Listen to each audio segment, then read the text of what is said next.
학원물 하면 청춘 뭐 이런 것도 있고 아까 말씀하셨던 밝고 경쾌한 이야기도 하셨는데 저는 입시와 관련된 이야기를 준비해 왔습니다. 벌써부터 싫어지네요. 첫 번째 이야기는 테스팅입니다. 테스팅이요? 예. 이것도 웹소설인가요? 아니요, 그렇지 않습니다. 그럼 이건 뭐죠? 해외 판타지 소설? 해외 판타지 소설까지 손을 대셨군요. 어디가 입시가 있죠? 입시는 다 있지 않습니까? 대입. 우리가 생각하는 우리나라만큼의 입시는 조금 다른 종류의 입시입니다. 일단 99년 전 인류는 4차례에 걸친 전쟁으로 지구가 완전히 파괴가 돼요. 우리와 SF인가요? 거의 그렇습니다. 그리고 이제 지구도 가만히 있지 않고요. 지진, 토네이도, 홍수로 인류를 절멸시키려고 합니다. 이렇게 7번의 전쟁과 재난이 지난 뒤에도 인류는 살아남는데요. 살아남은 인류들이 통일 연방 정부를 세우고 수도 토수시티를 만듭니다. 여기가 테스팅의 주요 배경이고요. 전쟁을 겪고 살아난 인류는 이런 재난의 문제점이 강력한 지도자가 없기 때문이다. 해서 더욱 강력한 지도자를 원하게 됐고 그 때문에 테스팅이라는 제도가 생겨나게 됩니다.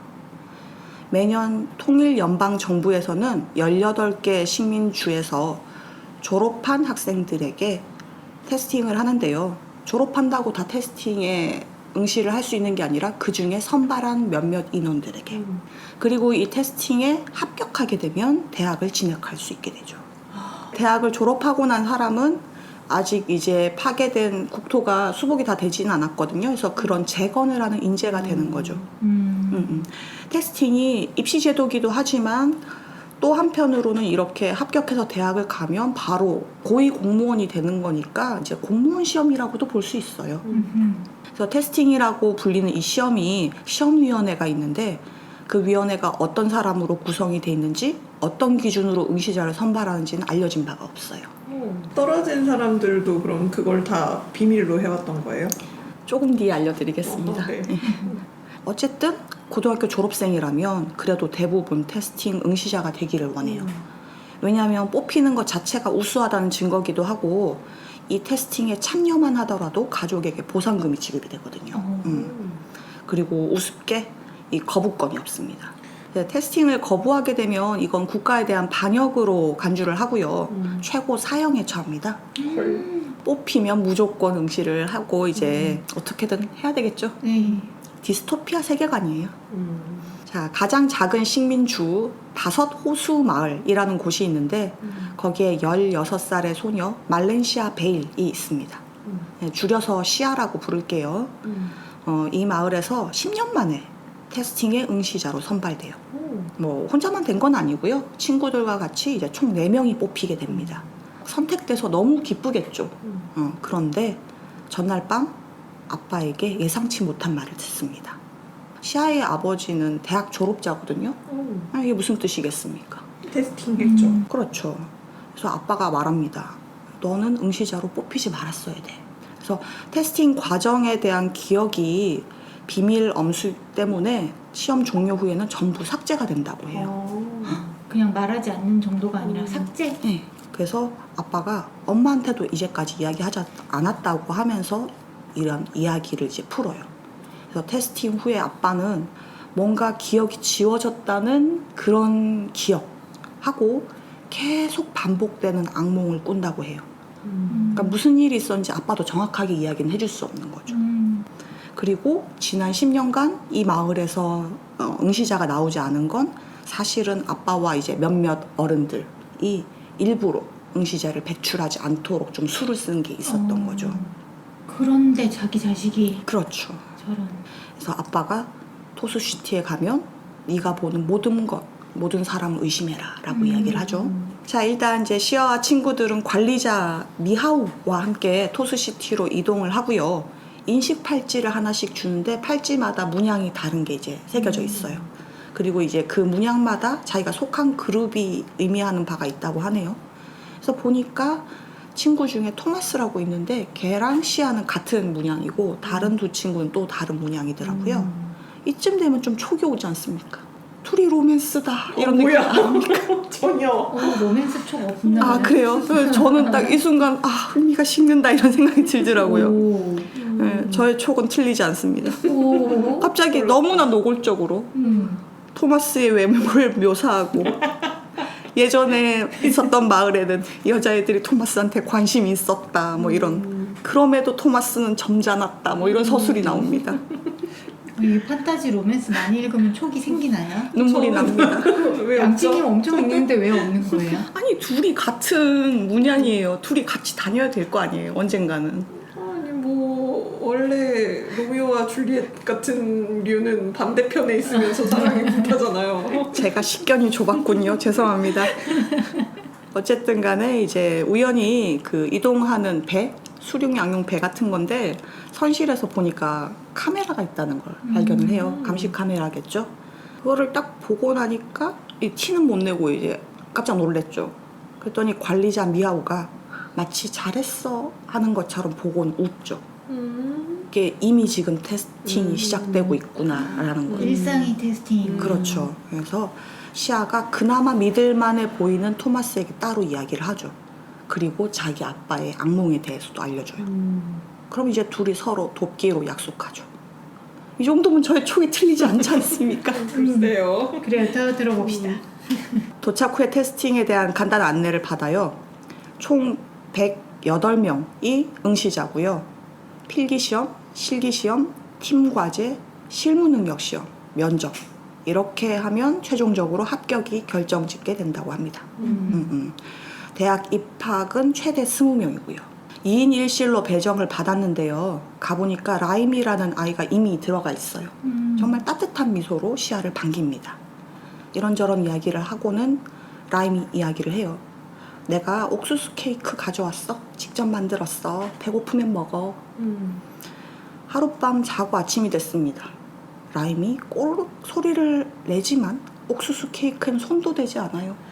위험한 물건인 것 같습니다. 그렇죠. 시아는 하루가 지나도 케이크 조각수가 변하지 않으면 쟤를 안 믿어야겠다라고 결정을 하죠. 1차 시험은 필기시험이라고 그랬잖아요. 그래서 8시간 동안 이틀 각 분야에 대한 시험 문제를 풀어요. 열심히 풀었지만 시아는 다 풀지는 못하고요. 마을의 다른 아이들도 대부분 그랬습니다. 뭔가 다른 아이들도 그랬다고 그러니까 좀 안심이 되기도 하고요. 근데 방에 들어가니까 룸메이트 라임이 어그로를 끕니다. 누군가 떨어져서 곧 여기를 떠나겠구나 뭐 이런 식으로. 시아가 막 좀 같이 유치하게 대받아쳐요. 너도 집에 갈 때 가져갈 옥수수 케이크나 챙기지. 네, 근데 이제 곧 후회하고 사과를 하죠. 근데 저녁 시간에 라임이 보이지 않아요. 가보니까 홀로 남아서 방에서 자살을 했어. 어쨌든 이제 뭐 시아랑 이런저런 대화를 하다가 자기의 성적이 그렇게 우수하지 않다는 생각을 했나 봐요. 그리고 그 압박감을 이기지 못한 것 같습니다. 1차 시험이 끝났는데 87명밖에 남지 않았어요. 뭐야, 자살해서? 글쎄요. 옥수수 케이크 같은 게 좀 더 있지 않았을까요? 그러니까 지금 살아남은 사람이 그만큼밖에 안 된다는 거죠? 그렇죠. 예. 곧이어 2차 시험입니다. 이번에는 6명씩 한 그룹으로 묶이고요. 퍼즐 박스 같은 걸 하나씩 줘요. 그래서 퍼즐을 이렇게 저렇게 맞추면 상자가 열리고요. 그 안에 문제를 해결하는 그런 식이에요. 뭐 예를 들어서 퍼즐을 열어서 보니까 안에 식물이 들어있는 거예요. 이렇게 안내문이 있어요. 먹을 수 있는 식물을 고를 것. 식용식물 중에서 독성이 있는 건 따로 구분할 것. 답을 모를 경우는 넘겨짚지 말 것. 모르는 식물을 따로 치울 것. 제한 시간 10분인데 10분이 지나고 시험관이 한 사람씩 불러요. 답을 바꾸겠니? 아무도 바꾼 사람이 없어요. 그러자 감독관이 그럼 여러분이 식용이라고 분류한 건 먹어도 되겠네요 하고 그럴 줄 알았어. 먹도록 시킵니다. 먹고 나니 또 다른 박스가 와요.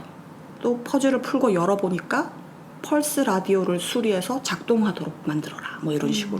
그러니까 분야별로 뭐 이런저런 문제가 섞여 있는 거예요. 막 열심히 라디오를 수리하고 있는데 옆에 친구가 경련을 일으키는 거예요. 그러더니 자기 눈을 막 찌르기 시작해요. 아이고. 주인공이 패닉에 빠지고요. 시험관은 별 문제 없다는 듯이 시신을 치웁니다. 헐. 계속 박스는 도착하고요. 공포의 실기시험이 끝나고 저녁 시간이 됐습니다. 약홍윤리위원회 지금 언짢아 하고 계십니다. 몹시 얹어나가 있습니다. 네. 마음이 좋지 않군요. 학교 괴담은 괜찮지만 괴담은 환영하지만 아니 저는 이해가 안 가는 게 지금 자연재해 때문에 사람 정말 많이 죽고 그렇죠. 인류가 평온하지 않은 상태인데 왜 사람의 목숨을 이렇게 하찮게 여기는 그죠. 거죠? 그나마 또 우수한 학생들이라고 골랐는데 그러니까. 응. 얘네가 지금은 이래도 나중에 또 레벨이 어떻게 될지 모르는데 네. 어쨌든 방송이 나오고요. 방송에서는 치료가 필요할 것 같은 응시자는 엘리베이터 앞으로 오세요라고 합니다. 응시자 중에 윌이라는 학생이 있는데 애가 좀 이렇게 절뚝거리거든요. 네. 처음엔 안 그랬는데 뭔가 식물을 먹어서 마비 증상인지 아니면 뭐 좀 긴장해서 그런 건지 그건 잘 모르겠어요. 윌이 이제 방송을 듣고 엘리베이터 쪽으로 가려고 그래요. 그러니까 이제 시아가 가지 말라고 이렇게 눈짓으로 말려요. 왜냐면 시험 중간에 죽은 건 아닌데 쓰러진 애가 있었거든요. 치료하러 갔다가 안 돌아오는 거예요. 저는 나 같으면 어떻게 할까 좀 그런 생각이 좀 들더라고요. 이게 경미한 증상인데 얘가 치료 시기를 놓치면 안 될 수도 있잖아요. 근데 또 의심스러운 상황이 또 있기도 하고 이게 자기 일이면 어떻게든 뭐 판단을 하겠는데 또 남의 일이면 조언해 주기는 또 그렇죠. 같은 무게가 아니니까. 하지만 여러분 시아는 주인공입니다. 다르게 판단하죠. 그럼요. 주인공 버프가 있어요. 윌은 이제 다행히 다음날 몸이 좀 괜찮아지고요. 역시나 엘리베이터를 타고 간 사람은 다시 돌아오지 않았어요. 이제 3차 시험인데 팀 과제라고 했지 않습니까? 그래서 5명이 한 팀이 돼서 과제를 하는데 사람 수가 모자라서 시안의 팀은 4명이서 한 팀이에요.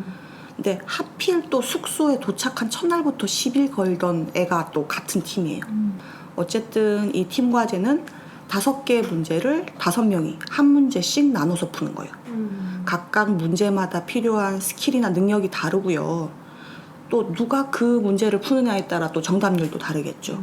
그래서 먼저 샘플 문제를 풀어보고 누가 풀지 어떤 분야의 문제를 풀지 결정해라 이렇게 되는 거죠. 만약에 이제 그걸 결정을 하면 팀 5명이 대기실에 있다가 문 안쪽으로 들어가요. 문 안쪽으로 들어가면 5개의 방이 있는데 그 중에 자기가 맡은 방에 들어가서 문제를 푸는 거죠. 다 풀고 나가면 대기실에 이제 기다리던 문의 색깔이 바뀌거든요. 그러면 이제 다음 사람이 들어가서 또 문제를 풀고 이런 식이죠. 풀고 나서는 저쪽 출구로 나가기 때문에 다시 대기실로 오는 건 아니고요. 그리고 또 누가 이미 푼 문제를 또 풀려고 하는 사람한테는 벌칙이 있다고 그래요. 그래서 전체 문제 푼 걸 팀 점수로 합산. 그래서 일단 샘플 문제를 풀어요. 네, 근데 정확하게 이게 어느 정도 미래인지 모르겠는데 문제 수준이 저는 좀 후덜덜 하더라고요. 뭐 예를 들어서 단열 처리한 막대의 열 흐름을 1차 열 방정식을 이용해 밝혀라. 네. 뭐 바위 울버린의 DNA 지도를 작성하라. 뭐라고? 근데 행복이 제작 원리를 기술하라. 뭐라고요? 그럼 대학에서 뭘 배우는 걸까? 이런 걸 다 알고 가면? 고등학생인데 고등학교 졸업자지만 그래서 대충 애들이 5문제를 다 같이 풀었는데 많이 풀면 4문제 적으면 2문제 이렇게 풀었는데 첫날에 이제 시비 걸었던 학생이 있다고 그랬잖아요. 그 학생은 한 문제 그것도 첫 번째 문제만 띡 풀었는 거예요. 그것만 정답인 거예요. 다른 거는 이제 볼 가치도 없는. 그러고 나니까 그 시비를 걸던 학생이 뭐 결과가 이러니 내가 처음 풀면 되겠네 라고 하는 거죠. 촉이 좀 이제 좋으니까 시아가 반대를 했죠. 하지만 먹히지 않고요. 그 학생이 1번 문제를 풀기로 합니다. 그리고 또 다른 학생이 2, 3번, 시아는 4번, 마지막 문제는 또 다른 학생 이런 식으로.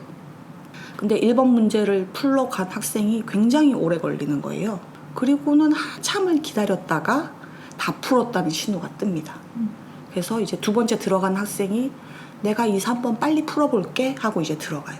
근데 이제 시아는 계속 쎄한 거죠. 얘가 샘플 문제 한 문제 정도밖에 못 푸는 수준인데 어떻게 1, 2차 시험을 합격을 했지? 라는 생각이 들면서 걔가 풀었던 연습장을 다시 봐요. 그랬더니 1번은 진짜 퍼펙트하게 푼 거예요. 근데 나머지 문제는 보니까 진짜 말도 안 되는 뻘소리만 써 있는 거죠. 일부러 그런 그렇죠. 거구나. 일부러. 처음에 들어가려고. 그러면 이미 지금 함정에 빠진 거고 들어간 애는 위험에 처해져 있는 거잖아요. 근데 벌점 말고 다른 페널티가 또 있는 거예요? 그냥 벌칙이 주어진다고 했어요. 벌칙이에요. 응, 벌점이 응, 아니라. 벌점이 아니라. 그래서 그럼 5개 다 풀었구나. 그런 생각이 드는 거죠. 그래서 시아가 나는 들어가서 문제 안 풀 거야. 너도 안 풀었으면 좋겠다라고 마지막 남은 애한테 이야기를 하죠.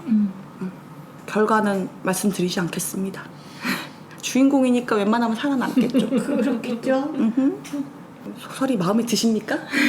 그쪽 류의 영 어덜트 소설이 좀 많이 나왔었잖아요. 그렇죠. 네. 저는 뭐 잘 보는 편이기는 한데 어떻게 될지 좀 궁금하네요. 어린애들 몰아넣고 그런 약간 서바이벌 상황에 집어넣는 거. 그러니까 헝거 게임도 그렇고 메이즈 러너 같은 그렇죠. 것도 그렇고 네. 그런 류죠.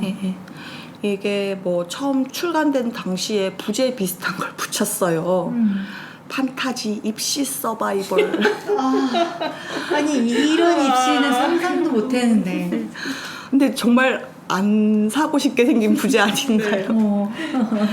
이게 뭐 아까 말씀하셨던 것처럼 생존물, 디스토피아, 영어덜트.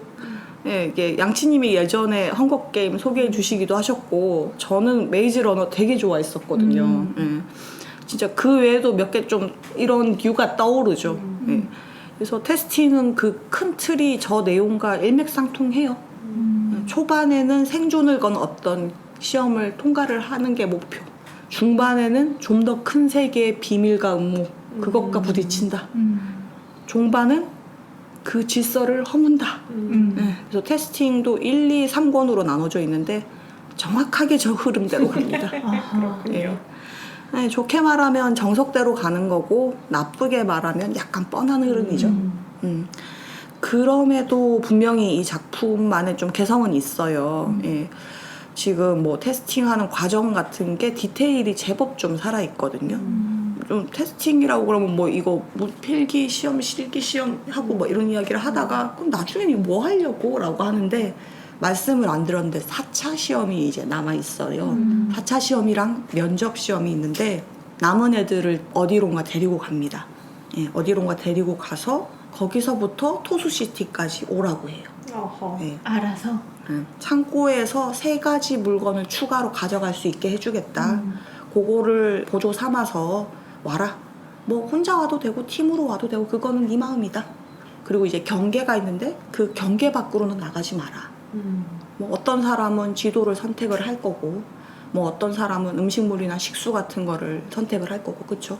분명히 또 무기를 선택하는 사람도 있을 거고 이게 수백 킬로가 떨어져 있어요. 이 다른 시험 같은 경우는 뭐 길어야 이틀이었잖아요. 이거는 수주가 걸리는 거죠. 거의 뭐 탐험을 하면서 생존에 살아남으라는 건데 이 책의 대부분의 분량이 여기에 집중이 돼 있고 그 부분에서 어떻게 보면 그걸 묘사하고 거기에서의 심리, 다른 인물들과의 얼기설기한 점 그런 것들이 아마 포인트라고 보시면 좋을 것 같습니다. 탈락자들은 모두 죽었기 때문에 비밀 엄수가 자동으로 되는 건가요? 그렇다고 보시면 될 것 같아요.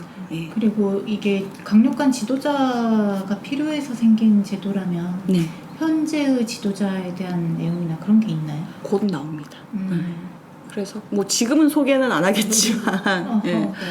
뭐 이런저런 요소들이 숨어 있고 아이들이 당연히 살아남기 위한 승자가 되기 위한 그런 건 당연히 이렇게 본능적으로 들어갈 거고 아빠는 계속 아무도 믿지 말라고 그랬잖아요.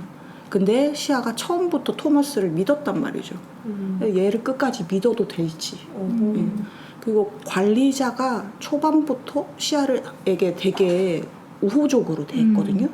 그런 부분에 있어서 이 사람은 또 뭔가 꿍꿍이가 있을 수도 있고 4차 시험을 치면서 탐험을 하는데 처음 보는 백발의 남자가 도움을 줘요. 경계 밖에서. 거기가 아직 복구가 안 된 국토라고 그랬잖아요. 그러니까 막 동물 변종도 있지만 겨우 살아남았는데 구조되지 않은 사람 같은 것도 있거든요. 근데 이제 경계 밖에서 어떤 사람이 자기에게 정말 명백하게 도움을 주는데 이게 어떤 의도인지 그런 것도 의심스럽기도 하고 저는 이런 거 좀 보면서 처음에는 뭐 그렇구나 뭐 세계관이 이렇구나 뭐 1차 시험 2차 시험 하는데 이제 하면서부터 점점 그런 긴장감이나 이제 몰입감이 좀 깊어지는 게 느껴지면서 좀 재미가 있었습니다. 완결까지 보신 예. 거죠. 보통 이런 류의 소설들이 영화화가 엄청 많이 됐었는데 예. 그러게요. 이 테스팅은 영화화 소식은 없나요? 작가 소개와 함께 간단하게 말씀드리면 네. 작가가 조엘 샤보노라고 하고요. 대학에서 보컬, 대학원에서 오페라를 전공을 했대요. 우연히 이런. 그러다가 2010년부터 이제 청소년 대상 미스터리 소설을 쓰고 2013년에 이 책을 쓰게 됐다고 해요. 영화 판권이 팔렸다고 합니다. 아니나 다를까. 네, 그렇죠. 네. 아직 제작 소식은 없고요. 근데 저는 왠지 안 될 것 같아요. 약간 시기를 놓쳐버린 게 아닐까요? 네, 조금 맞아. 그런 유행이 어, 조금 지났잖아요. 지나버렸어. 네. 나름 함정이나 뭐 배신이나 반전 이런 게 좀 쏠쏠하게 들어있거든요. 네. 계속 떡밥을 던지기도 하고 그래서 이런 생존 게임 장르 좋아하시는 분이라면 나름 재미있어 하실 것 같아요. 네, 디스토피아적이면서 아이들에게 가혹한 세계라는 건 예. 근데 끊임없이 계속 올라오는 주제인 것 같아요. 그런 것 그만큼 같아요. 그 나이대의 세계가 네. 청소년들이 느끼기에 너무나 경쟁적이고 너무나 음. 비인간적이면서 이제 억압하려는 사회로 비춰지다 보니까 네. 아무리 유토피아여도 그런 압박은 있을 거 아니에요. 음. 그래서 그런 게 그런 식으로 표출되는 게 아닐까라는 생각이 드네요. 2, 3권 이야기 그냥 짧게 할게요. 뭐 1권 내용이 그 대입을 위한 테스트의 시작과 끝이라고 하면 2권은 대학생활. 대학생활. 그렇죠? 아하. 1권에서 생존 게임을 했으니 이제 캠퍼스 라이프를 즐겨야죠. 하지만- 열공하며. 예, 생존 게임의 연장선. 그렇죠. 사람들이 또 죽어 나갑니다. 아니 네. 얼마나 그러니까 이런 대학 다니면 안 됩니다, 여러분. 음. 어쨌든 간에 2권에서는 1권에서 던졌던 떡밥을 열심히 회수를 하고요. 또 다른 떡밥을 날립니다. 3권은 여러분 앞에서 이야기했죠. 뭐다? 기존의 질서를 예. 깨부시는. 그렇죠. 혁명을 해야죠. 16살 소녀로 시작을 하는데 더 이상 그때 어린애가 아닌 거죠. 16살에 대학을 가요? 그러니까 시작을 16세로 시작을 했었거든요. 어쨌든 이제 처음 시작할 때부터 테스팅에 대해 반감을 가졌었는데 역설적이게도 그 테스팅을 없애기 위해서 시아가 테스팅을 없애기 위한 테스팅을 만드는 과정도 있습니다. 뭐 이런저런 이야기를 하고 3권이 꽉 막힌 엔딩으로 끝이 납니다. 이게 다 읽고 나서 좀 드는 의문점은 역시나 1권이 제일 재밌다. 그런 시리즈류가 1권이 제일 재밌죠. 맞아요. 헝거 게임도 1부가 제일 재밌고 메이즈 러너 시리즈도 1부가 제일 재밌었거든요. 이게 항상 네. 거대한 권력이 실체를 드러내면 네. 그게 그렇게 가짜낼 수가 없어요. 저는 여기 막 이렇게 써놨어요. 제가 용두사미형 인간이라서 그럴까요? 막 이렇게. 근데 지금 이렇게 말씀해 주시니까 희망이 보이는 용두사미. 다 보고 났는데 뭔가 좀 저는 묘하게 좀 매력이 떨어진다 싶었거든요. 근데 그게 뭐였을까 했는데 뭐 세계관도 잘 짰고 사건도 유기적으로 연결이 됐는데 인물이 그렇게 매력적이지 않았던 것 같아요. 그러면 주인공이요? 재미있기 진짜 네, 힘든데. 네. 좀 이제 주인공 원탄물이라고 볼 수 있는데 좀 나쁜 의미로 원탄물인 거예요. 얘가 하는 판단은 다 옳고 얘는 엄청 예민해서 다 느끼고 리드하고 뭐 이런 느낌 있잖아요. 너무 먼 치킨이에요. 그러니까 막 본인은 이렇게 그런 내면 서술을 해요. 불안하고 내 선택이 잘못되었나 뭐 어떤 희생이 따를까 뭐 이런 거 고민을 하고 하는데 그렇게까지 뭐 그 고민이 와닿지 않아요. 예. 그냥 쭉쭉 나가는구나. 이런. 근데 이거는 뭐 헝거 게임에서 캐니스도 원탑이었고 메이즈 러너에서 토머스도 원탑이었어요. 예. 그런데 그럼에도 묘하게 좀 매력이 좀 떨어졌다는 부분. 그러면 뭐 좀 주변 인물 서사가 좀 허술한가 생각을 해보면 주변 인물과 상호 교류도 하고 그래요. 그 관계에 있어서 뭐 배우거나 성장하는 그런 면도 있거든요. 근데 그래도 이제 왠지 그 밑에 베이스는 주인공은 원래 뛰어났고 워낙 뛰어나서 스스로 깨닫고 약간 그런 느낌이 좀 자꾸 드는 거예요. 예, 그런 부분이 좀 저는 책을 보면서 굉장히 아쉬웠고요. 여튼 뭐 유독 그렇게 생각한 건 그냥 제가 좀 삐뚤어져서 그런 것 같습니다. 너무 잘난 주인공 싫었어. 좀 그랬습니다. 마음은 좀 별로 안 드시죠? 저는 괴담이 저 재밌네요. 저는 1권은 재밌을 것 같아요. 이거는 재밌을 것 같아요. 좀 뭐 입시가 이렇게 스케일 키워서 세상을 뒤엎는 것도 좋지만 아까 말씀드렸던 것처럼 저의 취향에서 조금 빗나간 면이 있어서 좀 아쉬움이 많이 남더라고요. 안 되겠다. 정말로 마음에 드는 작품을 찾아야겠다 해서 오. 다시 검색을 했습니다. 오! 아니 세 이럴 개. 수가. 대충격. 그래서 준비했습니다. 제가 지속적으로 취향을 밝힌 저의 취향은 좀 올곧은 편입니다. 네, 사기치는 거 좋아하고요. 범죄. 네, 학원물에서 칠 수 있는 사기, 거기에 입시를 더한 태국 영화 배드 지니어스 이어서 하겠습니다.